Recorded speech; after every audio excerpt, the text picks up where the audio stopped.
Alhamdulillah ala nikmatil iman wal islam.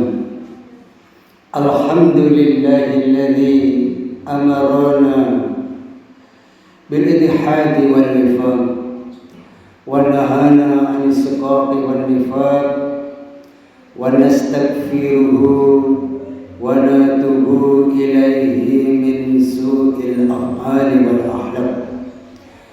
ونشهد أن لا إله إلا الله وحده لا شريك له المحسن الرحيم الخلق. ونشهد أن محمدا عبده ورسوله المبعوث متمم مكارم الأخلاق. اللهم صل وسلم على سيدنا محمد أفضل خلق على إطلاق وعلى آله وأصحابه فائزين بنصح الأمات في الآفاق. صلاة وسلاما دائمين متلازمين إلى يوم التلاق.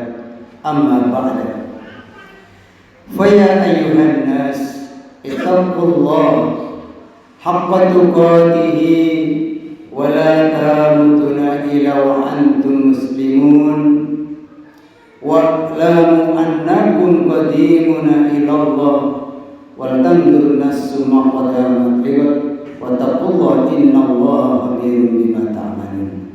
أما بعد. Hadirin yang dimuliakan oleh Allah Subhanahu wa ta'ala, marilah kita senantiasa meningkatkan ketakwaan kita kepada Allah Subhanahu wa ta'ala dengan menjalankan perintah-perintah Allah dan menjauhi apa yang dilarang oleh Allah Subhanahu wa ta'ala.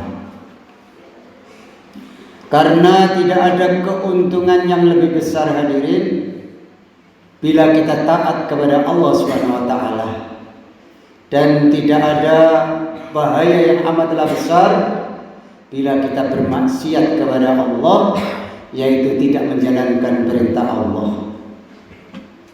Hadirin yang dimuliakan Allah Subhanahu wa ta'ala, Allah Subhanahu wa ta'ala menciptakan manusia untuk kehidupan yang kekal abadi. Di mana itu? Yaitu kehidupan akhirat. Sedangkan dunia ini, kenapa kita tidak diberi kehidupan yang lama agar kita cepat-cepat bertemu dengan Rasulullah, bertemu dengan Allah, dimasukkan ke dalam surganya Allah, kesenangan yang kekal abadi bila kita menggunakan umur kita, sehat kita, harta kita untuk memperjuangkan agamanya Allah. Kenapa? Karena jalan menuju akhirat ya hanya itu. Biar kita mudah untuk menuju akhirat, maka hanya dengan mengamalkan agama. Manusia diciptakan oleh Allah bukanlah untuk di dunia ini. Jadi ini diulang-ulang oleh Rasulullah bahwa kita hidup di dunia ini hanya sebentar, dan ini harus terus diingatkan agar orang-orang yang selalu mencari dunia, yang tidak tahu waktu, siang malam sibuk hanya untuk dunia. Padahal semua yang dicari siang dan malam semua akan sirna, semua akan ditinggalkan. Akan tetapi manusia diciptakan untuk kehidupan akhirat yang selama-lamanya. Inilah yang dikatakan Allah lewat Rasulnya. Jadi kita ini dikirim ke dunia yang sebentar ini, diperintah oleh Allah beramal agar kita mendapat kemuliaan, mendapat kesenangan yang abadi, yang tidak akan ada putusnya. Bila kita dikirim ke dunia ini, kita gunakan untuk mematuhi, mentaati perintah Allah. Maka kita akan dapatkan kehidupan kekal abadi, kehidupan yang mulia, yaitu kehidupan akhirat.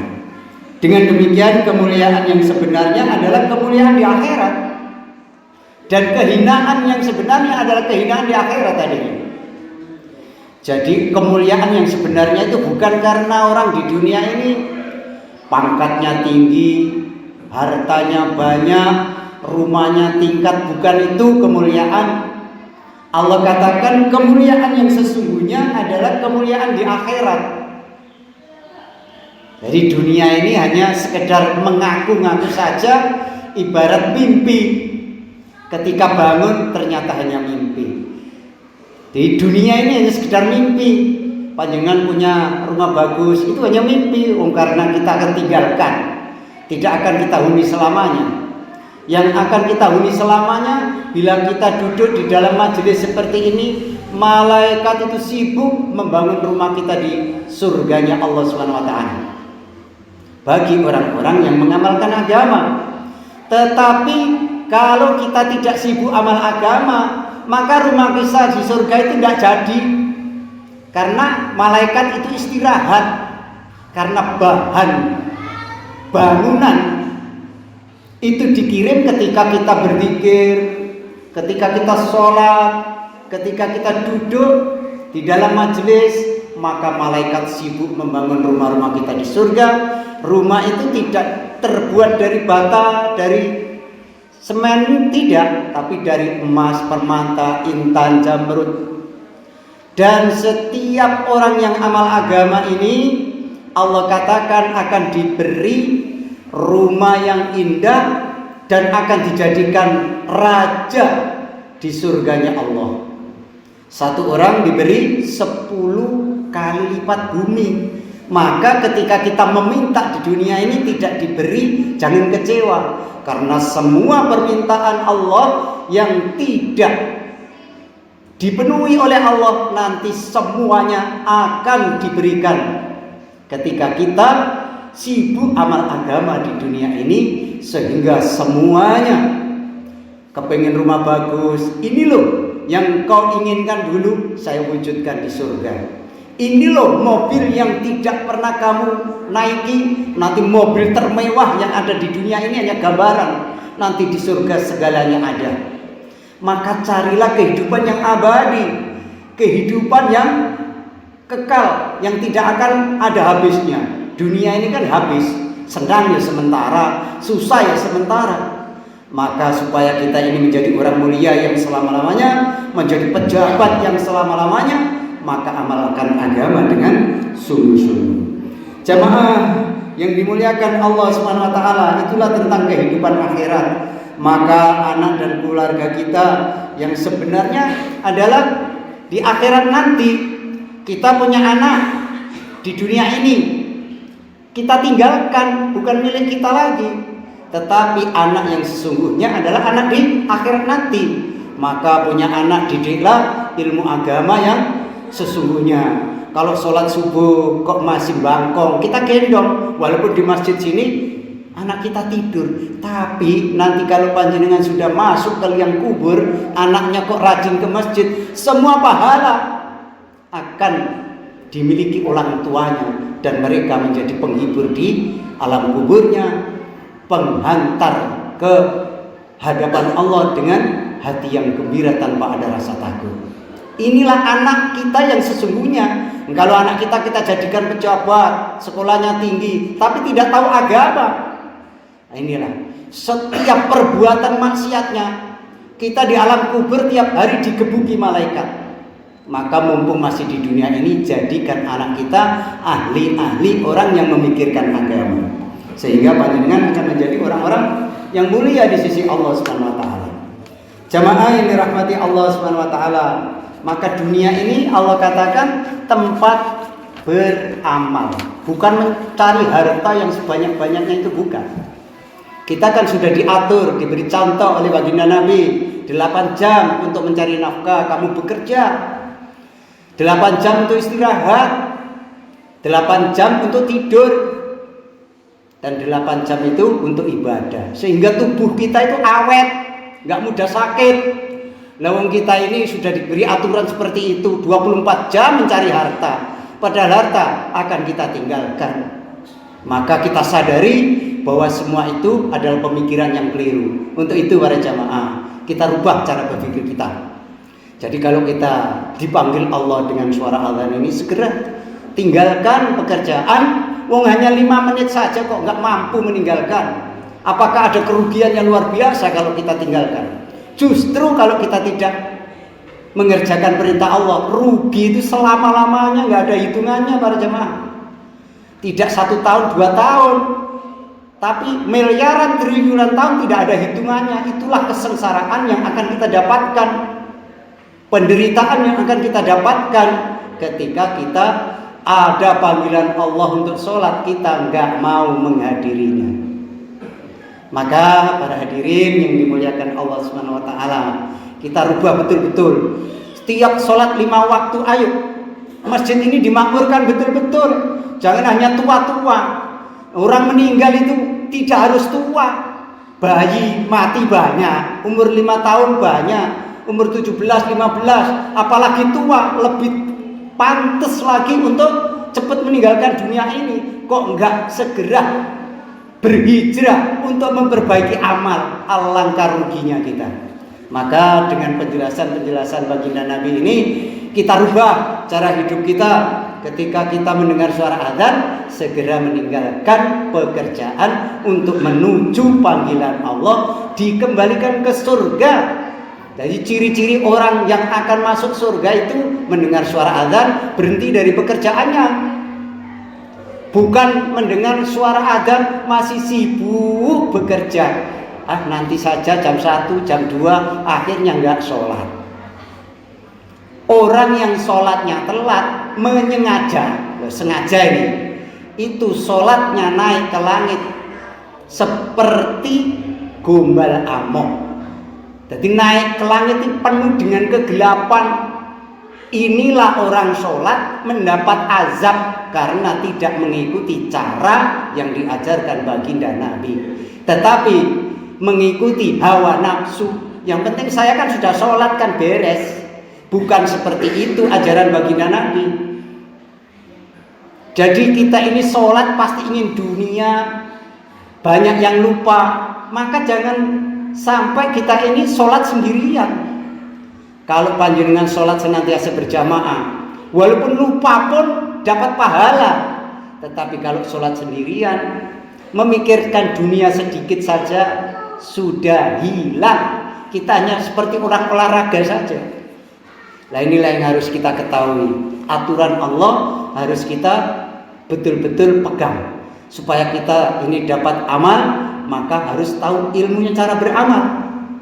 Yaitu tadi sholat sebelum azan dikumandangkan, kok orang itu sudah datang, maka dibangkitkan dari alam kubur seperti matahari sinarnya. Jadi matahari ini, amalan apa orang kok begitu mulia seperti ini? Ternyata waktu di dunia sebelum mendengar suara adzan, dia sudah wudu, sudah duduk di dalam masjid. Maka ketika ada orang sholat berjamaah, malaikat ini hadirin, diperintah oleh Allah, malaikat Jibril, kamu turun ke dunia. Ada apa ya Allah? Kamu angkat dosa-dosa orang yang sholat berjamaah itu, kamu buang ke langit sehingga bersih, tidak ada dosa. Inilah fadilah dan keuntungan sholat berjamaah. Untuk itu jamaah yang dirahmati Allah Subhanahu wa taala, jangan remehkan yang namanya sholat berjamaah ini. Supaya kita ini menjadi orang-orang yang mulia, orang-orang yang pandai mengamalkan agama, maka Allah mengajarkan melewat nabinya baginda Nabi Muhammad SAW. Maka berdoa, ya muqallibal qulub, sabbitna qalbi ala dinik. Ya Allah, yang membolak-balikkan hatiku, tetapkanlah aku dalam agamamu, sehingga kita akan dibimbing oleh Allah terus bisa mengamalkan agama dengan sebaik-baiknya. Untuk itu para jamaah, begitu banyak baginda Nabi Muhammad SAW mengajarkan kepada kita tentang yang namanya mempersiapkan diri bagaimana kita hidup mulia itu selama-lamanya. Tidak hanya di dunia ini hadirin, kita mulia, punya harta itu sebentar. Semua yang kita lihat akan sirna, akan kita tinggalkan. Dan ini harus kita ulang-ulang. Mulut dengan telinga ini kan yang dekat diri kita sendiri. Jadi setiap perkataan baik itu untuk diri kita sendiri. Jangan merasa menasihati orang. Kalau kita nanti merasa memberikan nasihat kepada orang ketika orang itu tidak mengamalkan, kita kecewa. Tetapi kalau kita niatkan untuk menasihati diri kita masing-masing, oh iya, saya ini sebentar di dunia. Padahal saya di dunia ini kan disuruh amal biar hidup mulia di akhirat. Kok nggak sholat? Nah, terus berangkat ke masjid. Nah, seperti itu untuk diri kita tiap hari kita nasihati. Sebagaimana para sahabat itu hadirin, di tempat tidurnya itu dikasih lubang. Kalau sholat itu, ini loh tempatmu yang sesungguhnya. Kalau kamu nggak ngamal agama akan susah selamanya. Maka ketika kita malas untuk mengamalkan agama, segera bangkit untuk sungguh-sungguh mengamalkan agama. Karena tempat kita ya di alam kubur itu. Kita sudah alam kegelapan, sudah kita alami kandungan sang ibu. Kemudian alam dunia sudah kita alami, dan sebentar lagi adalah alam kubur. Dan itu akan pasti kita huni, dan alam-alam lain sampai hisab, mahsyar dan lain sebagainya. Jadi perjalanan kita setelah mati itu bukan kok beres bukan hadirin, tapi tambah banyak resikonya kalau kita tidak mengamalkan agama. Maka pentingnya kita mengamalkan agama dengan sebaik-baiknya. Itulah jamaah yang dirahmati Allah Subhanahu wa taala. Hadirin yang dimuliakan Allah Subhanahu wa taala, supaya kampung kita ini menjadi kampung yang senantiasa ada berkahnya. Jadi kalau kita ini masyarakatnya tidak ada yang sakit, tidak ada yang susah hidupnya, maka masjid ini harus penuh tiap hari 5 waktu. Seperti Mekah Madinah itu Pak. Kalau di sana 1 jam itu sudah penuh masjid. Kok adzan berangkat, tempatnya tidak ada, di emper-emper toko. Nah itu di sana, maka masyarakatnya tidak kerja pun hidupnya bahagia, tentram. Karena di sana setiap manusia diberi kehidupan oleh pemerintahan. Itulah wujud daripada hidupnya amal agama. Kenapa kita banyak susah, tetangga antar tetangga nggak pernah rukun? Ya karena inilah kita tidak menjaga sholat 5 waktu dengan baik. Untuk itu khutbah yang singkat ini mudah-mudahan bisa menjadi semangat spirit kita untuk meningkatkan amalan-amalan yang Allah perintahkan kepada kita. Ja'alana Allah wa iyyakum minal faizin al-aminin wa adkhalana wa iyyakum fi zumratil muttaqin mu'minin muqinin. A'udzu billahi minasyaitonir rajim. Bismillahirrahmanirrahim. Wal asri innal insana lafi khusr illa alladziina amanu wa amilus solihati wa tawassaw bil haqq wa tawassaw bis sabr wa qur rabbighfir warham wa anta khairur rahimin.